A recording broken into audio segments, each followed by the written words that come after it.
Hello and welcome to program report card. मैं हूं अलीना फारूक शेख और सबसे पहले बात करेंगे हम सबसे बड़ी खबर की, क्योंकि माली साल 2020-21 का बजट पेश कर दिया गया है। 71 खरब 37 अरब रुपए का ये बजट, जिससे बहुत तवक्कुआत हैं, क्योंकि कोरोना ज़्यादा मईशत है। ना सिर्फ मईशत को थोड़ा संभाला देना है, बल्कि जो अवाम है कोरोना के सताए हुए, क्योंकि कहा जा रहा है गुर्बत बढ़ेगी, बेरोज़गारी बढ़ेगी, तो हुकूमत को साथ साथ उसको भी लेकर चलना है। अब देखना यह है कि ये जो बजट है इसमें कितना रिलीफ दिया गया है, खुसूसन अवाम के लिए और कारोबारी हजरात दोनों के लिए। हुकूमत दावा तो ये कर रही है कि कोई नए टैक्सेस नहीं लगाए गए, लेकिन माहिरीन ये कह रहे हैं कि जो अभी सिस्टम है उसके ऊपर थोड़े तहफ़्फ़ुज़ात हैं। साथ ही साथ ये बताना है मुशीर ख़जाना का कि 2100 अरब कोरोना के तदारुक के लिए इस बजट में रखे गए हैं। नैब के बजट में इजाफा किया गया है। ये फैसला किया गया है कि जो तनख्वाहदार और पेंशन लेने वाले हजरात थे उसकी जो वो थी अमाउंट थी उसमें कोई इजाफा नहीं होगा, यानी ना तो सरकारी मुलाजमीन की तनख्वाहें बढ़ेंगी ना ही पेंशन्स बढ़ेंगी। नैब के बजट में इजाफा किया गया, पहले 65 करोड़ था, अब इसको 5 अरब से बढ़ा दिया गया है। दिफाई बजट में भी इजाफा किया गया है। बार बार इसके ऊपर हम बात करेंगे, स्टैट्स एंड फिगर्स आपसे शेयर करेंगे। अपोजिशन ने इसको मुस्तरद किया है, कहा है जी IMF ज़्यादा बजट है और हुकूमत ने कोई आवाम को रिलीफ नहीं दिया। अब अपने एनालिस्ट से हमने सवाल कुछ यूँ रखा है कि वो इस बजट को कैसे रेट करते हैं। 1 से 10 तक की उनके पास ऑप्शन हैं, obviously 1 being the lowest, 10 being the highest. और पैनल पर आज हमारे साथ मौजूद है मज़हर अब्बास साहब, इरशाद भट्टी साहब, बेनज़ीर शाह साहिबा और महमूद सरफराज साहिबा। मज़हर अब्बास साहब, क्या रेट करेंगे? मैंने तो आपसे कहा था मुझसे आखिर में कीजिएगा, आपने सबसे पहले कर दिया। सबसे पहले करेंगे आज हम। देखिए, वो हबीब जालिब ने बहुत पहले कहा था, वो जब ऐलान करते हैं बजट का आवाम का ही हो जाता है झटका। तो आम तौर पे लोग तो बजट को जितना सीरियसली लेते हैं वो हम सबको पता है। मैं कोई ज़ाहिर इकनॉमिक एक्सपर्ट नहीं हूँ कि इसको उस लिहाज से रेट करूँ, लेकिन मुझे ये एक अबूरी बजट नज़र आता है। जो इस वक्त सूरत हाल है कोरोना की, उसमें इस चीज़ के कवी इम्कान है कि एक और बजट आएगा, इसलिए कि कोरोना की सूरत हाल में बेहतरी नहीं नज़र आ रही। इसमें जो सूरत हाल है वो ज़्यादा ही ख़राब होती नज़र आ रही है। जैसे अपोजिशन भी कह रही है कि मिनी बजट आएगा, लेकिन अपोजिशन की एतराज़ को तो मैं नहीं इतनी अहमियत देता, इसलिए कि पहली चीज़ ये कि अपोजिशन कोई अपना भी तो कोई शेडो बजट देती, यानी बजट से पहले कोई बजट देती, ऐलान करती कि इन चीज़ों में रिलीफ दें। उनका प्रोटेस्ट भी मुझे नहीं समझ में आया उनका। देखिए, हमें अपना कुछ अंदाज़े सियासत बदलना पड़ेगा, हुकूमत को भी और अपोजिशन को भी, चाहे वो बजट सेशन हो या और सीरियस इश्यूज़ हों। बहुत स्ट्रॉन्ग स्पीचेस कर सकते हैं आप जवाब में, लेकिन बजट एक नेशनल चीज़ होती है। और ये सिर्फ आज की अपोजिशन की बात नहीं है, जब इमरान खान अपोजिशन में थे जबकि भी बात है, उससे पहले नून लीग और पीपल्स पार्टी में। इसलिए कि बजट को हमें बहुत संजीदगी से लेना चाहिए। देखिए, इसमें मुझे नज़र ये आ रहा है कि इसमें कंस्ट्रक्शन कंपनीज़ को, कंस्ट्रक्शन को सबसे ज़्यादा अहमियत दी गई है, और उसकी कई वजूहात हो सकती हैं, क्योंकि इससे रिलेटेड बहुत सी इंडस्ट्रीज़ होती हैं। लेकिन बिल्डर्स पाकिस्तान में पिछले चंद सालों में, मतलब अगर हम 15-20 साल देखें, उसमें आपकी कंस्ट्रक्शन इंडस्ट्री बहुत ऊपर आई है, लेकिन उसमें जो बिल्डर्स हैं उसने एक माफिया की शक्ल इख्तियार कर ली है।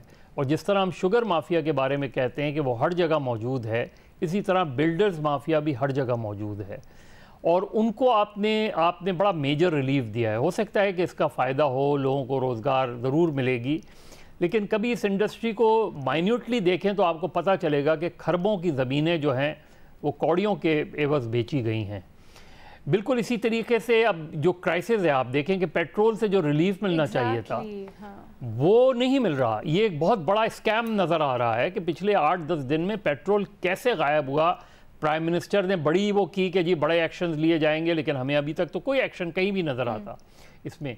उमर अयूब ने कहा था 3 दिन में करके दिखाऊंगा आपको, आज तीसरा दिन है गालिबन। हाँ, लेकिन इसलिए हमें एक गवर्नमेंट को एक मार्जिन ऑफ एरर तो देना पड़ेगा। कोरोना की वजह से ये जो सूरत हाल बनी है, उसमें एक टफ बजट आना था, उसको सामने रखते हुए जो सूरत हाल है वो इतनी, जो बजट अनाउंस हुआ है अपेरेंटली, जिसको मैं अबूरी बजट कह रहा हूँ, उसमें अपेरेंटली उसको अगर सामने रख के देखें तो इसके अलावा चॉइस शायद गवर्नमेंट के पास बहुत ज़्यादा नहीं थी।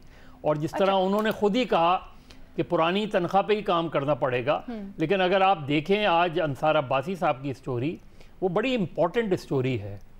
जिसमें नैब के अफसरान और दीगर अफसरान के बारे में एग्जीक्यूटिव ऑर्डर के ज़रिए तनख्वाहों में इजाफ़ा किया गया है। यानी एक तरफ आप गवर्नमेंट एम्प्लॉयज़ की तनख्वाहों में इजाफ़ा नहीं कर रहे, पेंशन्स में पेंशनर्स की उसमें इजाफा नहीं कर रहे, लेकिन पिछले एक साल में जो इजाफा किया गया एग्जीक्यूटिव ऑर्डर से उसको आप लीगलाइज कर रहे हैं। अच्छा मज़हर अब्बास साहब, इसी पॉइंट को आगे लेके चलते हैं, क्योंकि ये जो बजट है खुसूसन इसलिए अहमियत का हामिल था क्योंकि कोरोना वैसे ही मईशत को और लोगों को मुतासिर कर रहा है।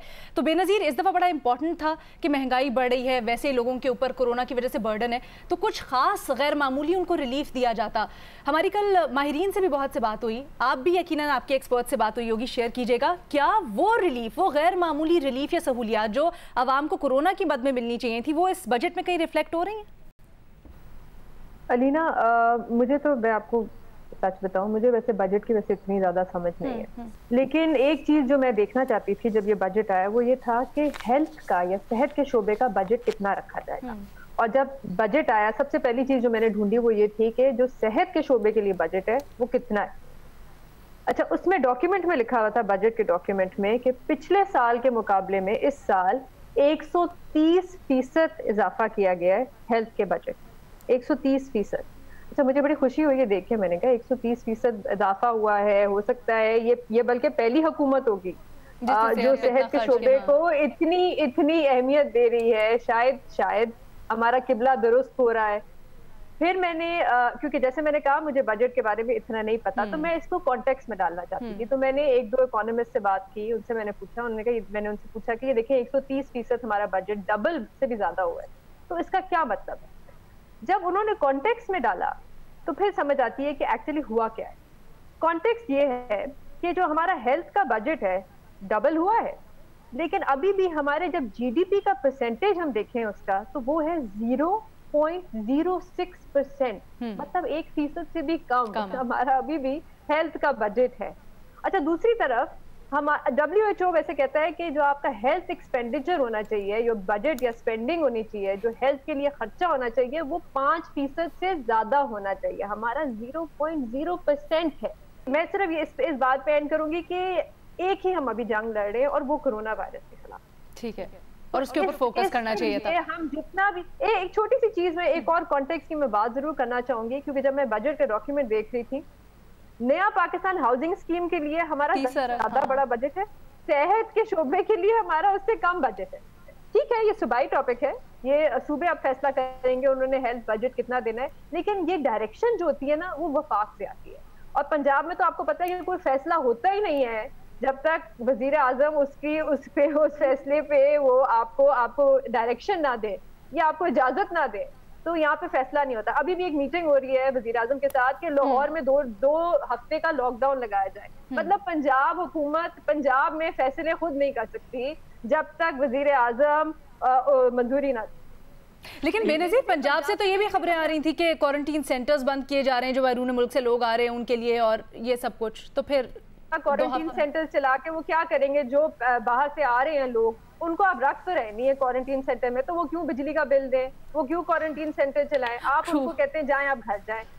2 दिन बाद उनका टेस्ट का रिजल्ट आता है। अब वो 2 दिन में कितने लोगों में वो, और 2 दिन टेस्ट का रिजल्ट आने से पहले तो उनको घर भेज दिया जाता है। इसमें एक अहम बात यह है कि अगर जब क्योंकि किफायत शायरी की वजीर आजम भी बहुत बात करते हैं। पंजाब में जो टोटल पैसेंजर्स बताए गए थे वो थे 11,000 जो 1 जून से लेकर अब तक आए हैं, और उसमें से कोई 120 थे जो पॉजिटिव आए थे। आज जो नंबर दिया है वो कम हो गया। मज़हर साहब कुछ ऐड करना चाह रहे हैं? जल्दी से मज़हर साहब, फिर मैं वडी साहब की तरफ बढ़ूंगी।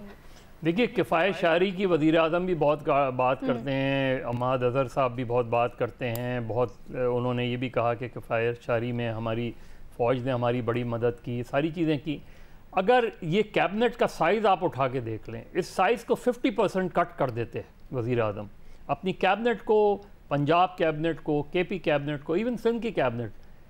इतनी मिनिस्ट्रीज की पाकिस्तान में ज़रूरत नहीं है जितनी मिनिस्ट्री। अच्छा, वैसे मुशीर ख़जाना ने बार बार ये कहा है कि हमने जो अपना एक्सपेंडिचर है उसको कम किया है। 11% की उन्होंने एक वैल्यू दी है, जिससे हमने पिछले साल से जो एस्टिमेट्स थे उससे कम किया है। भट्टी साहब, आपकी तरफ ये पॉइंट लेके आएंगे। एक तो ये, दूसरा ऑपोजिशन ये कह रही है कि जी ये IMF का बजट है, ये IMF की ईमा पे बनाया गया है, नंबर्स का हेर फेर है। आपके पास बड़ी इनसाइड न्यूज़ होती है, आपको भी ऐसा ही लगता है क्या? कुछ शेयर करें ना हमसे। मैडम शेख, इनसाइड न्यूज़ तो हैं, लेकिन आज मुझे बजट पे रखने दीजिएगा। मंडे को आपको बड़ी मज़े की 3-4 चीज़ें बताऊंगा। अगर हम इस बजट को आज, मेरा बिल्कुल भी मवाजना करने को दिल नहीं कर रहा। वो क्यों नहीं कर रहा ये मैं अभी आप बताता हूँ, मगर पहले नंबरिंग दे दूँ कि पूरी दुनिया का मुआशी बहरान है, कोरोना है, टिड्डी दिल है, बेताशा आबादी है, बेपैंदी की मईशत है और सवा सत्यानाश इदारे हैं। तो बाकी करंट अकाउंट खसारा जो है 20 अरब डॉलर से 3 अरब डॉलर तक वो लाए हैं, और छोटी मोटी एफर्ट्स तो 5 नंबर मेरी तरफ से। लेकिन ये मैं आपको बता दूं मैडम शेख कि ये मैं मवाजना क्यों नहीं करना चाहता। पहली बात, ये पीटीआई का बजट नहीं है, बस पीटीआई ने पेश किया है। आवाम का बजट नहीं है, बस पाकिस्तान में पेश हुआ है। ये आईएमएफ का बजट है, फुल स्टॉप कामों के साथ। बनवाने वाले आईएमएफ वाले और बनाने वाले आईएमएफ वाले, हफीज़ शेख, रज़ा बाकर और बाकी छुपे हुए। बेबसी इतनी कि 10% तनख्वाह भी नहीं बढ़ा सके आईएमएफ के आगे, पाँव पड़ गए थे, उन्होंने कहा नहीं बढ़ानी। दूसरी बात कि ये क्यों नहीं मैं मवाजना करना चाहता, बजट पर वहाँ मवाजने होते हैं या तवज्जो देनी चाहिए जहाँ साल में एक बजट आता हो। यहाँ अभी इस साल 4 बजट और आने हैं, जहाँ हुकूमतें झूठ ना बोलती हों, मुनाफकत ना करती हों, चीज़ें ना छुपाती हों, जहाँ आवाम में इतना शऊर हो कि वादा खिलाफी पर हुकूमत से का एहतसाब कर सके, और जहाँ का सरमायादार, सनतकार, ताजर, माल वाले, चोर, बेईमान, डाकू ना हो, टैक्स देते हों। यहाँ ऐसी कोई बात नहीं। तीसरी बात यह है कि क्यों नहीं मवाजना करना चाहता, जहाँ वहाँ क्या बजट की मैडम शेख अहमियत के जहाँ पिछले साल के तमाम अहदाफ अधूरे हैं, जहाँ आबादी ऐसी कि 1 कमाने वाला 10 खाने वाले, जहाँ हर शोबे का सवा सत्यानाश हो चुका, जहाँ अब तरक्की के सारे अहदाफ, मैडम शेख ये ज़रा गौर से सुनिएगा, तरक्की के सारे अहदाफ कोरोना से मंसूब कर दिए हैं। मतलब कल कोरोना जिम्मेदार है हमें तरक्की ना होने का, और कोरोना आउट ऑफ कंट्रोल है, और कोरोना 2500 अरब से 3000 अरब का नुकसान कर चुका है। टिड्डी दिल फसल नाच रही है जहाँ, और वहाँ क्या मैं बजट का मवाजना करूँ जहाँ 15 बड़ी सनतों में से 11 की पैदावार मनफी है, जहाँ कर्जे 43,000 अरब को छू रहे हैं, जो जीडीपी का 98% है। 98% पहले जब इमरान खान आए थे तो 80% थे। 30,000 कर्जा लिया है 22 महीनों में, 43,000 अरब। यानी जरदारी हुकूमत रोजाना 5 अरब लेती थी, नवाज हुकूमत 8 अरब लेती थी, इमरान हुकूमत रोजाना 18 अरब ले रही है। मतलब अब मैं, महमल, बेनजीर, मजर साहब और आप नहीं, आप तो खैर नहीं, बाकी सारे 2 लाख मैं तो न्यूट्रल हूं भाई। हैं।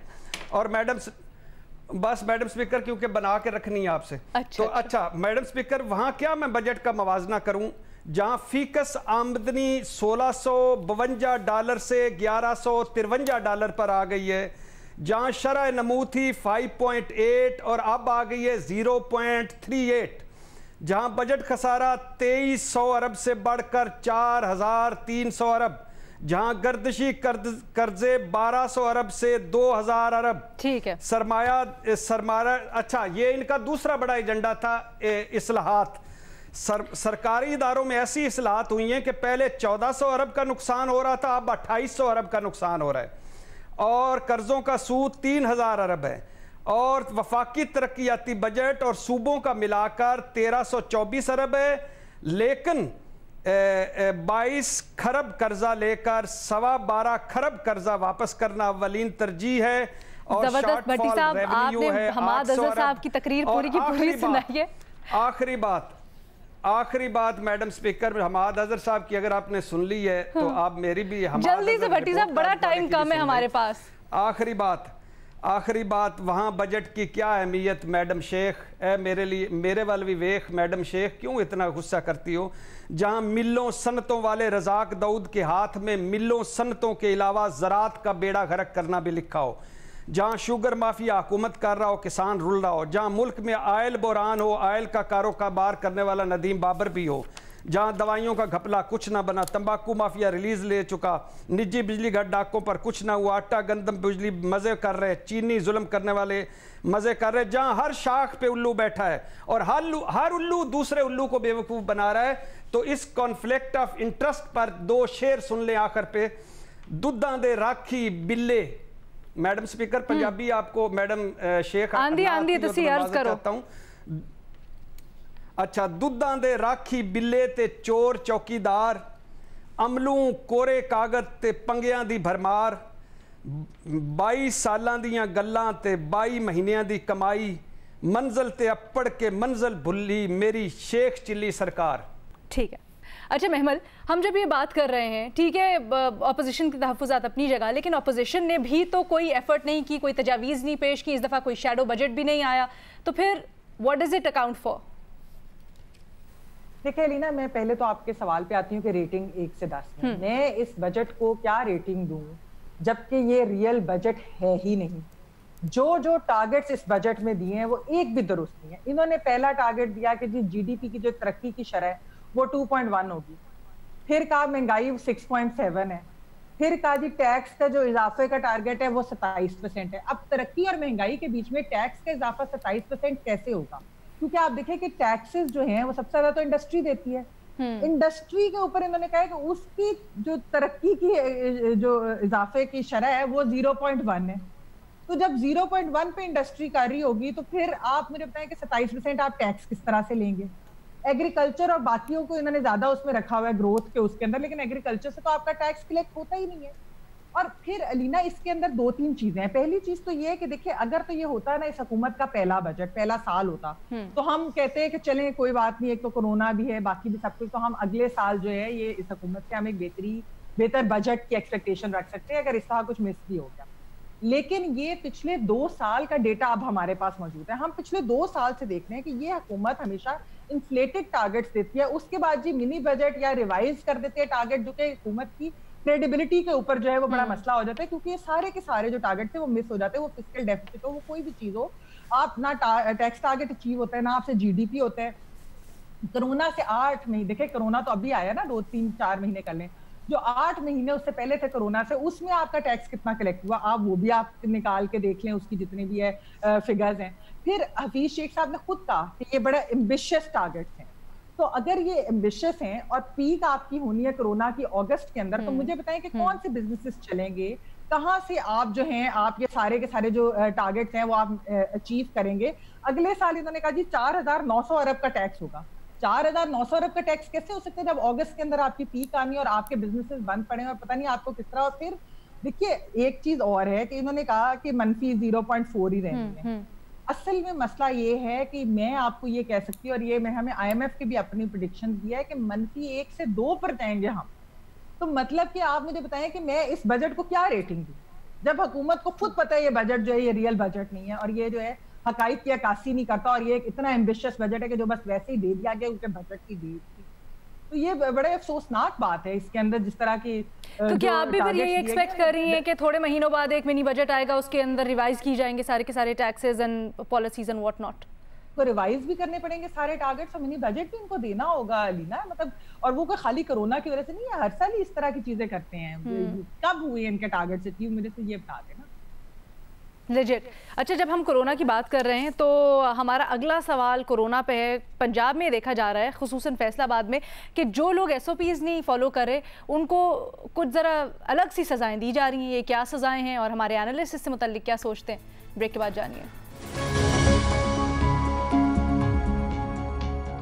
फैसलाबाद का थोड़ा सा जिक्र करेंगे, जहां पर देखने में कुछ यूं आया कि पुलिस और इंतजामिया लोगों को SOPs पर अमल दरामद करवा रही थी। इस दौरान उन्होंने देखा कि कुछ शहरियों ने मास्क नहीं पहने हुए, तो उन्होंने उनको रोकना चाहा। अब उन्होंने रोका कैसे? उन्होंने टेज़र गन इस्तेमाल की उन शहरियों पे। ये टेज़र गन होती है कि इसमें स्टिक सी होती है, गन होती है और उसमें बिजली के झटके होते हैं। तो वो शहरी जिन्होंने मास्क नहीं पहने हुए थे, फैसलाबाद पुलिस और इंतजामिया के एहलकारों ने उनको बिजली के झटके देना शुरू कर दिए। जब ये मामला सामने आया तो DC फैसलाबाद ने इसका नोटिस लिया और उन्होंने कहा कि जिन एहलकारों के खिलाफ ये पता चला है या शिकायत सामने आई है उनके खिलाफ कार्रवाई होगी। अपने एनालिस्ट से हमारा सवाल कुछ यूँ है कि बड़ी बेबस हो गई है इंतज़ामिया और पुलिस कि क्या करें अब, SOPs पे लोगों को किस तरह से कहें कि अमल दरामद करें। तो अमल दरामद करवाने के लिए SOPs पर पुलिस को किस तरह का तरीक़ाकार अपनाना चाहिए? ओपन ऑप्शन है सबके पास। लेकिन भट्टी साहब, सबसे पहले आपके पास आऊँगी। आप ही कहते थे ना, फड़ो सबनू लित्तर लाओ ते डंडे लाओ, तो लगता है आपकी बात किसी ने सुन ली है। ये सही किया उन्होंने? इससे भी पहली बात मैडम शेख के हफीज़ शेख साहब को प्रेस कॉन्फ्रेंस के दौरान एक छोटी सी IMF की तरफ से छींक आई और उन्होंने पाकिस्तानी मास्क उतार के फेंक दिया। अब मुझे बताएं कि कोई पुलिस एहलकार कोई ऐसा IMF से मंगवाया जाए जो हल्का सा, इनको कहाँ इलेक्ट्रिक शॉक लगाए। ये इन्होंने तो पूरी कौम को कल बजट दे के इलेक्ट्रिक शॉक लगा रखा है और हर रोज़ ही लगाते हैं। इनका क्या करें? अब जब बड़े हमारे ऐसे हों अल्लाह के फजल से कि पता ही नहीं है, SOPs छोड़ें, एक मैनर्स और एटिकेट्स भी होते हैं, वो क्या है। अब आगे पता नहीं उन्होंने कोरोना कितनों को दिया था, और हफीज़ शेख साहब का कोरोना आपको पता है कि वो कोई आम कोरोना नहीं होगा। तो बहरहाल हफीज़ शेख साहब अल मारूफ IMF वाले मेरे भाईजान, आइंदा ऐसा ना करना। मैडम शेख, हस्पतालों और फिल्मों में देखा कि जब खुदा न खास्ता किसी का दिल काम करना छोड़ देता है तो उसे इलेक्ट्रिक शॉक्स लगाए जाते हैं। वो इस्त्री की तरह होते हैं। मैं अक्सर उसे इस्त्री समझता रहा कि इससे कपड़े भी इस्त्री होते हैं और ये भी होते हैं। बाद में पता चला ये कोई और चीज़ है। अच्छा, यहाँ कोरोना वबा के 106-7 दिन हो गए हैं मैडम स्पीकर। पूरी कौम को छोड़े अक्सरियत का दिलो दिमाग जो है ना, उन्होंने काम नहीं किया। हम में से हर कोई कितनी बार हाथ बांध कर गुजारिश कर सकता है, हुकूमत दरखास्तें कर चुकी है, पूरी दुनिया में जो हाल चल रहा है, लेकिन इन्हें नहीं पता इस मेरी कौम को कि एक अनदेखा दुश्मन, एक इस बचाव का एक ही तरीका एहतियात। मगर कौम की अक्सरियत ने इसे ठट्ठा मजाक जुगत प्रोग्राम समझा और लिहाजा वही हुआ जो हुआ। बहुत अच्छा किया पुलिस एहलकारों ने इनको इलेक्ट्रिक शॉक्स लगाए मैडम शेख, ताकि इनके दिलो दिमाग काम करें। सख्त, इससे भी कोई सख्त सज़ा है तो वो दी जाए, सख्त जुर्माने किए जाएं, जेलों हवालातों में डाला जाए, सरेआम कान पकड़वाए जाएं, कान पकड़वाने से पहले इनके सर मुंडवाए जाएं और भुएं भी मुंडवाई जाएं। मेरी डिप्टी कमिश्नर साहब से गुजारिश है कि वो इन एहलकारों को सज़ाओं की बजाय इनाम दे, और इनाम की रकम इन बेहतियातों से ले जिनको इलेक्ट्रिक शॉक्स पहुंचाए हुए थे, इनसे लेकर इनको वापस करे इनाम की रकम, और इन पुलिस एहलकारों की तस्वीरें भिजवाएं ताकि मैं कल मंडे के रिपोर्ट कार्ड में उनको दिखाऊं कि ये मेरी कौम के असल लोग हैं जो SOPs पर अमल कराने वाले हैं। ये लातों के भूत हैं, बातों से नहीं मानते। यहाँ कोई इंसानी हकूक नहीं है, कोई इंसान नहीं है। आप जो सबको शॉक्स लगवा रहे हैं ना भट्टी साहब, मेमल को भी शॉक लग गया आपकी बातें सुन के। मेमल से जरा पूछते हैं, वैसे आप जो कह रहे हैं, देखा ये गया है कि जब इंतजामिया या पुलिस शेख साहब के सामने बैठी होती, अच्छा, देखा ये गया महमल कि जब पुलिस भी अमल दरामद करवा रही होती है तो एक ही वैन में इतने ज़्यादा लोगों को बिठा दिया जाता है, वहाँ पे भी कोई सोशल डिस्टेंसिंग नहीं हो रही होती, मास्क तो पहले ही नहीं पहने होते, तो शायद वहाँ पर भी थोड़ी सी बुनियादी ट्रेनिंग की ज़रूरत है। अच्छा लीना, पहले जरा डिस्क्लेमर जरूर दीजिएगा कि मेमल है कहाँ से, जरा पूछ लें आप पहले। मेमल देखे लीना, मैं खुद एक फैसलाबादी हूँ और मुझे बड़ा अफसोस हुआ है कि ये फैसलाबाद की जो पुलिस है, मतलब माशाल्लाह उन्होंने क्या ही काम किया है भाई। SOPs फॉलो कराने, टॉर्चर तो नहीं करना लोगों को। उन्होंने भट्टी साहब का शो देखा था, मुझे लगता है वो रिपोर्ट कार्ड देख रहे थे। हाँ, वो भट्टी साहब की उन्होंने हर बात को ना उन्होंने कहा है कि बस इसको A to Z मान लिया। अब देखिए लीना, बात क्या है, असल में वजह ये है कि बहुत सारे लोग इसलिए भी SOPs फॉलो नहीं कर रहे क्योंकि एक आपको पता है कि मिक्स्ड मैसेजिंग पहले दिन से ली थी। पहले कहा फ्लू है, फिर कहा नहीं फ्लू नहीं है, बाद में उसको रिवाइज कर लिया गया। पहले कहा कि जी ये जानलेवा नहीं है, बस थोड़े से लोग शायद उनकी डेथ हो जाए अंडरलाइन कंडीशन, या वो बूढ़े लोगों को, जवानों को कुछ नहीं करेगा। फिर वो भी रिवाइज कर लिया गया और कहा गया कि नहीं ये जानलेवा साबित हो सकता है और एहतियात करें, प्लीज एहतियात करें। पहले कहा कि मैं लॉकडाउन नहीं करना, लेकिन फिर कहा कि अच्छा लॉकडाउन कर दे, फिर दोबारा का नहीं लॉकडाउन नहीं करना चाहिए था, मईशत कैसे चलेगी ये वो सारा। अच्छा, दूसरा पाकिस्तानियों को बड़ा शौक है कि वो कॉन्स्पिरेसी थ्योरीज के अंदर आधे से ज्यादा लोग तो ये मानते ही नहीं कि कोरोना कोई चीज है। अब शायद फिर भी क्योंकि अब सबके इर्द गिर्द लोगों को कोरोना हो रहा है और उन्होंने देखा है कि हॉस्पिटल पे कितना बर्डन है, हॉस्पिटल ले नहीं रहे लोगों को, अब जाके थोड़ा बहुत लोगों को उसका एहसास जरूर हुआ। लेकिन इवन देन मैं कहती हूँ गवर्नमेंट की मैसेजिंग की वजह से बहुत ज्यादा नुकसान भी हुआ। फिर SOP इंप्लीमेंट कैसे कराएं? देखिए लीना, लॉकडाउन भी जब इम्प्लीमेंट कराना था ना, हुकूमत नहीं कराना था। वो पूरी दुनिया में हुकूमत जब तक नहीं कराती तो कोई चीज नहीं होती। इधर भी एसओपीज हुकूमत ने कराने, फाइन करें, आप हैवी फाइन लगा दें, आप उनको अवेयरनेस कैंपेन प्रॉपर चलाएं। मीडिया के अलावा नहीं प्रॉपर कैंपेन चली, गवर्नमेंट ने भी प्रॉपर कैंपेन नहीं अवेयरनेस की तरीके से की। तो मेरे ख्याल में ये कुछ बुनियादी वजूहात है कि जिसकी वजह से लोग इसको, जब गवर्नमेंट इतना लाइटली ले रही है और गवर्नमेंट कह रही है, गवर्नमेंट इतना लाइटली ले रही है, आपको ये लगता है? फिर लोग कैसे फॉलो करेंगे? ये इलेक्ट्रिक शॉक्स का काम है। इलेक्ट्रिक शॉक मेरे ख्याल में ये ठीक है, आपके ख्याल में जो मैसेज जा रहा है ऊपर से वो सही नहीं जा रहा है? मजहर अब्बास साहब, वजीर आज़म इमरान खान ने भी कुछ देर पहले बात की और उन्होंने एक तो दोबारा यही बात कही कि जी लॉकडाउन गरीब मुल्क नहीं कर सकते, गरीबों पर इसका असर होता है, अमीर मुल्क तो बैठ के बात कर देते हैं लेकिन यहाँ पर एप्लीकेबल नहीं है। पंजाब में खुसूसन उन्होंने कहा कि ऐसी तासुर दिया जा रहा था कि शायद दोबारा लॉकडाउन होगा, लेकिन उन्होंने नफ़ी किया। उन्होंने कहा ऐसा कुछ नहीं होगा, सख्ती से SOPs पर ही अमल कराया जाएगा। तो क्या आपको महमल की बात में कुछ वजन लगता है कि शायद ऊपर से मैसेज सही नहीं दिया जा रहा, इसलिए लोग इसको सीरियसली नहीं ले रहे? देखिए, सबसे अहम बात यह है कि हमारे यहाँ जो पुलिस की वर्दी की कोई अहमियत नहीं है। हमारे यहाँ कानून से ज़्यादा कानून का जो खौफ होता है ना, वो लोगों को खौफज़दा करता है। तो चूँकि हमारे यहाँ पुलिस वाले को कभी भी कोई अहमियत नहीं दी जाती, पुलिस की वर्दी को। आपने अभी ये वाक़या सुनाया फैसलाबाद में, एक और वाक़या पिछले दिनों हुआ जिसमें मिनी बस ड्राइवर ने ट्रैफिक पुलिस वाले को सिर्फ मास्क ना पहनने पर जब उसने रोका तो उसने उतर के पुलिस वाले को मारना शुरू कर दिया और बुरी तरह मारा। अब अगर वर्दी को टच करना दुनिया भर में बड़ा सख्त कानून होता है, बड़ी सख्त सज़ाएं होती हैं।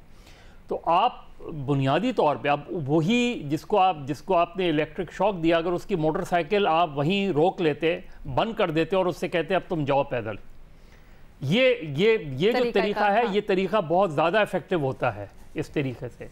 और दूसरी बात जो इमरान खान करते हैं, देखिए कभी हमने वफाकी हुकूमत ने या सूबाई हुकूमतों ने ये देखा कि जो लोग कोरोना वायरस से जिनकी डेथ हुई है उनकी फैमिली को कौन लुक आफ्टर कर रहा है? अब चले कुछ तो ऐसे होंगे जो वेल ऑफ फैमिलीज के होंगे, लेकिन ये जो वायरस फैलेगा और जब वायरस फैल रहा है उसके नतीजे में जब ये डेथ होती है और वह फर्ज करें वो अपने घर का वाहिद कफील है, तो उस घर को कौन लुक आफ्टर कर रहा है? कोई है इस बजट में आपको कहीं नज़र आया? वो भट्टी साहब ने छींक की बात की, वो मसला ये हुआ कि वो IMF की छींक थी या पाकिस्तान का मास्क था, वो उन्होंने दोबारा मास्क पहन लिया। हालांकि वो मास्क मेरा ख्याल है उसके बाद उनको चेंज कर देना चाहिए था, क्योंकि मुझे नहीं पता उसमें इस तरह की चीज़ें, लेकिन नफीस शेख साहब काबिल आदमी हैं, उनको महफूज रखे अल्लाह। लेकिन असल चीज़ क्या है? असल चीज़ यही है कि कानून का आप खौफ पैदा करें। SOPs हमने बिल्कुल इस तरीके से ट्रीट कर रहे हैं, हम SOPs जिसको लोग संजीदगी से नहीं ले रहे, क्योंकि उस SOP पे अमल दरामद नहीं हो रहा। कितने जो है स्टोर्स बंद हुए हैं, बंद होके फ़ाइन करके दोबारा खोल जाते, फिर वो ही काम करते हैं हमारे यहाँ। तो हमारी ये जो रवैये हैं, फिर अगेन मैं कहूँगा वज़ीर आज़म साहब को वज़ीर आज़म हाउस या बनी गाला से मॉनिटर नहीं करना चाहिए, उन्हें बाज़ारों में जाना चाहिए और प्रोटोकॉल के साथ नहीं, बग़ैर प्रोटोकॉल के और लोगों से बात करनी चाहिए कि ये आपकी उसके लिए जान के लिए बहुत इम्पोर्टेंट है। इस तरह से लीडरशिप, लेकिन रोज टीवी स्क्रीन्स पर आते हैं, तकरीबन एक दिन छोड़ के एक दिन वजीर आजम साहब बात कर रहे होते हैं, तो ये भी तो आवाम तक मैसेज जा रहा है ना? नहीं तो बात वो कंफ्यूज कर देते हैं। वो एक तरफ ये बात करते हैं, दूसरी तरफ वो लॉकडाउन की बात करते हैं, लॉकडाउन को सीरियसली नहीं लेते हैं, फिर वो तो मतलब आपको भी ये लग रहा है बड़ा कंफ्यूज सा पैगाम जा रहा है। हम यहाँ पर एक छोटी सी ब्रेक लेंगे, उसके बाद वापस आते हैं, डिस्कशन कंटिन्यू करेंगे। बेनज़ीर, टाइगर्स फोर्स, पुलिस, इंतजामिया, अब तो टिकटॉकर्स भी हैं जो कि पैगाम पहुंचा रहे हैं, हुकूमत वैसे ही पैगामात पहुंचा रही है मुख्तलिफ मीडियम से, लेकिन फिर भी ऐसा क्यों है कि SOPs पर अमल दरामद हो ही नहीं पा रहा है? देखिए, पहले तो अलीना आपके सवाल का मैं ये जवाब दूंगी कि पुलिस पे बहुत ज़्यादा प्रेशर है, क्योंकि जो इम्प्लीमेंट कराने हैं जिन्होंने SOPs, वो अभी पुलिस है। टाइगर फोर्स तो आपको दूर दूर तक नजर ही नहीं आ रही टाइगर फोर्स है का। अभी तो सारा का सारा जो आपका प्रेशर है वो आपके पुलिस पे है। तो उन पे प्रेशर तो जरूर है और ठीक है, इसकी वजह से जो हुआ फैसलाबाद में वो गलत है। आप जुर्माना लगा दें, 1000 रुपए का जुर्माना नहीं जैसे KP में लगाए, 100 रुपए का, 200 रुपए का आप जुर्माना लगा दें। ये नहीं कि आप लोगों को जाके इलेक्ट्रिक शॉक देना शुरू करें। लेकिन मैं ये भी जरूर कहूंगी अलीना कि एक माइंडसेट की भी बात होती है, और पंजाब पुलिस, आप जैसे अब आप देख रहे होंगे अमेरिका में भी क्या हो रहा है, ये एक माइंडसेट है और पंजाब पुलिस का भी एक माइंडसेट है, यहाँ पे भी तशद्दुद को इस्तेमाल किया जाता है कि जैसे कोई बात ही नहीं है। और मतलब कि इतने कैदी हैं पंजाब में जिनकी जेलों में डेथ हो गई है, टॉर्चर से, कस्टोडियल डेथ हुई है, तो ये भी एक माइंडसेट है। लेकिन जहाँ तक लॉकडाउन की बात है, वायरस तो बहुत तेजी से फैल रहा है, इतनी तेजी से फैल रहा है कि अब हम 6000 से ज्यादा केसेस एक दिन में रिपोर्ट करते हैं, 6000 से ज्यादा। आपको पता है इटली में पीक आने से बिल्कुल पहले इटली कितने केसेस रिकॉर्ड कर रहा था? 6000 एक दिन में। अब हम 6000 रिकॉर्ड कर रहे हैं। लाहौर में हम 1000 केसेस रिकॉर्ड करते हैं एक दिन में, हम 24 आवर्स में 1000 केसेस रिकॉर्ड होते हैं। इतनी बुरी हालात है कि आज आप जाके प्राइवेट लैब से कहें कि आपने टेस्ट कराना है तो वो आपसे कहते हैं 2 से 3 दिन का वेट है। प्राइवेट लैब्स कितने पैसे लेते हैं? 8000 से 9000 रुपए लेते हैं एक टेस्ट के, और उनके पास जगह ही नहीं है। वो कहते हैं इतनी लंबी लाइन है, आप 3 दिन वेट करें फिर आपका टेस्ट होगा। मतलब हालात अभी ये हैं। और जैसे मैंने अभी बताया कि अभी लाहौर में बातें चल रही है कि 2 वीक का लाहौर में शायद लॉकडाउन लगाया जाएगा। वजीर आजम ने उसकी तरदीद कर दी है। वजीर आजम ने कहा है कि जी लाहौर में लॉकडाउन की बातें हो रही थी, लेकिन अब मुबारक हो आपको कि अब लॉकडाउन भी नहीं लग रहा, जितनी तेजी से वायरस फैल रहा है। क्वारंटीन सेंटर्स भी बंद हो रहे हैं। डॉक्टर्स 38 हेल्थ केयर वर्कर्स जिन अभी हलाक हो गए हैं कोरोना वायरस की वजह से, हम लोग उनको नेशनली रिकॉग्नाइज भी नहीं करते कि ये डेथ्स हुई हैं। ये मतलब ये किसके ऊपर हम जिम्मेदारी डालें? ना अहली की, आप पुलिस पे तो चले डाल देते हैं, पर इस पे किसकी डाल? एक मैं यहाँ पे जरूर बात कहूंगी अलीना, दूसरे ममालिक को भी देखना पड़ेगा कि वहाँ पे SOPs किस तरह से फॉलो हो रहे हैं। पिछले दिनों एक सऊदी अरेबिया से खबर आई थी, 60 मसाजिद वहां पे बंद कर दिए गए क्योंकि उन्होंने SOPs वायलेट की। जॉर्डन में, मुस्लिम ममालिक है, जॉर्डन में उनके कुछ 7000 मसाजिद है, वहां पे उन्होंने एक 30,000 फोर्स पुलिस की अलग बनाई है, जिनका सिर्फ ये काम है कि उन्होंने सिर्फ और सिर्फ मसाजिद में जाके देखना है कि वायलेट तो नहीं हो रहे SOPs। यहाँ पे हम कह रहे हैं टाइगर फोर्स। आज तक हमारे वजीर आजम ने किसी डॉक्टर से बात की हो, कोई तस्वीर आपने देखी हो, किसी हेल्थ केयर वर्कर से बात की हो? ये भट्टी साहब से पूछते हैं ना, वो सेल्फ अक्लेम्ड टाइगर फोर्स के चेयरमैन है, तो उनसे पूछते हैं कि भट्टी साहब कहाँ है टाइगर फोर्स, कहाँ है वो इन्फ्लुएंसर्स जो लोगों में, जिनको खास तौर पे बुलाया गया था कि वो लोगों तक पैगाम पहुंचाएंगे कि SOPs को फॉलो करना है। वजीर आजम ने आज बात करते हुए कहा है कि अगर अभी भी सख्ती से अमल दरामद कर लिया जाए, एहतियात कर ली जाए, तो हम कंट्रोल कर सकते हैं सूरत हाल को। देखिए, पहली बात तो ये है मैडम शेख कि प्लीज़ अल्लाह के नाम पे, वज़ीर आज़म 24 किलोमीटर का वज़ीर आज़म है। हम बहुत दफ़ा बात कर चुके हैं, वो एक हिकमत अमली, एक रास्ता नहीं इख्तियार कर सके, पूरे मुल्क को लीड नहीं कर सके, उनको लीड करना चाहिए था। लेकिन वज़ीर आज़म से छोड़ दें, 5 लाख बंदा इस दुनिया में मर चुका है, घर घर कोरोना नाच रहा है। इस कौम को, पढ़े लिखे कौम को, शहर वालों को भी अभी वजीर आजम की तरफ देखना है। बाकी ये सारे वजीर आजम की बातें मान रहे हैं कि इस तरफ भी वजीर आजम कन्फ्यूज कर रहा है। एक हमने एक प्रोपेगेंडा शुरू किया हुआ है, माइंड सेट बना लिया। वजीर आजम ने चूंकि वो कर दिया, कन्फ्यूज कर दिया, तो अब कोई करे नहीं। भाई खुद करो, मैं अपने घर में खुद भट्टी साहब माजरत के साथ, भट्टी साहब बिल्कुल आप सही कह रहे हैं अपनी जगह, लेकिन माजरत के साथ लीडर्स इसीलिए लीडर्स होते हैं कि क्राइसिस की सिचुएशन में लीडर्स लीड करते हैं। एक्सपर्ट्स तो अपना काम कर रहे हैं, खुद मुख्तार है, पॉलिसी लीडर्स सेट करते हैं। बलूचिस्तान खुद मुख्तार है। और छोड़े ना पॉलिसी लीडर्स को, छोड़े, लीडर है ही कोई ना हमारे मुल्क में। कायदे आज़म आखिरी लीडर था, एक लफ्ज़ को घसा पसा के तबाह कर दिया है। लीडर, रहनुमा, खाक लीडर, रहनुमा। बात यह है कि आप खुद करें, क्यों नहीं करते? वजीर आजम ने कह दिया है कि वो ये है, ये भाई छोड़े वजीर आजम को, खुद करें। दूसरी बात आपने टाइगर्स की पूछी, महमल कुछ कह रही है साथ साथ। जी महमल, टाइगर्स बहुत अहम काम कर रहे हैं। टाइगर्स तो टाइगर्स को अभी छेड़े ना, क्या करें? बहुत एक खास किस्म का काम कर रहे हैं। अभी वो अपनी यूनिफॉर्म्स और ये वो सारा कर रहे हैं। इंशाल्लाह कोरोना के बाद वो मंजर आम पे आएंगे और आपको सारा ये बताएंगे फिर।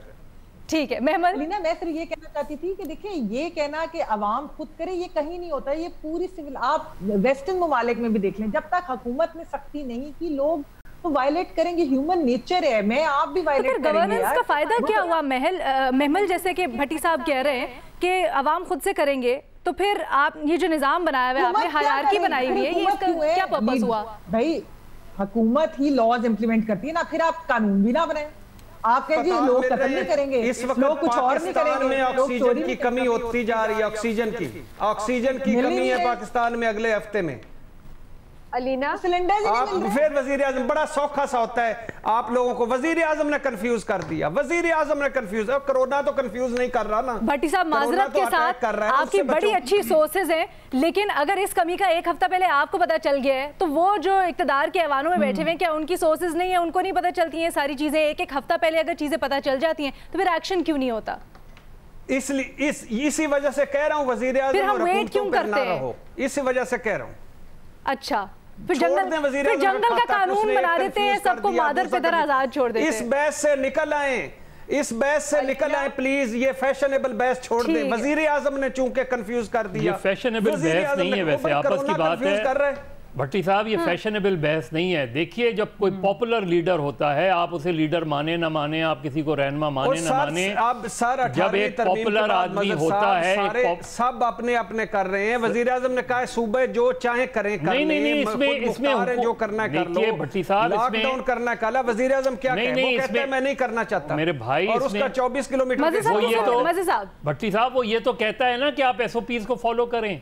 प्राइम मिनिस्टर जो तो होता वो कर लेना, उस SOPs पर ही फॉलो करना। हाँ, तो मैं वही बात SOPs पे फॉलो करती है तो मैं वही बात कह रहा हूँ। तो उसके लिए उन्हें अपने 24 किलोमीटर के शेख ने बताया हुआ इख्तियार से बाहर निकलना पड़ेगा। यार रोज वजीर आजम का बिल्कुल हमारे लीडर हैं, हम तो उनकी तरफ देखते हैं रहनुमाई के लिए, हम तो जरूर करेंगे।